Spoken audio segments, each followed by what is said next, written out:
Dinas Pertanian Kabupaten Kapuas, Kalimantan Tengah, melalui bidang peternakan dan kesehatan hewan, mengimbau masyarakat untuk memperhatikan kesehatan hewan kurban sebelum disembelih pada Lebaran Idul Adha 1440 Hijriah.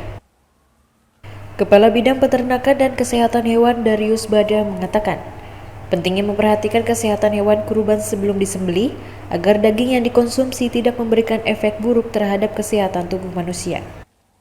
Ciri-ciri umum mudah dikenali pada fisik hewan kurban baik sapi atau kambing yang sehat dan bisa untuk dipotong. Memiliki postur yang bagus, tidak pincang, lincah, tidak kurus dan punya nafsu makannya yang bagus. Bulu hewan tidak kusam, mulut hewan tidak berlendir dan kotoran normal, serta tidak memiliki penyakit kulit. Darius Bada mengimbau kepada masyarakat yang ingin membeli hewan kurban agar memperhatikan kesehatan maupun kondisi hewan kurban yang ingin dibeli. Selain itu, masyarakat yang akan membeli hewan kurban jangan segan-segan menanyakan sertifikat kesehatan hewan yang akan dibelinya agar kesehatan hewan tersebut terjamin.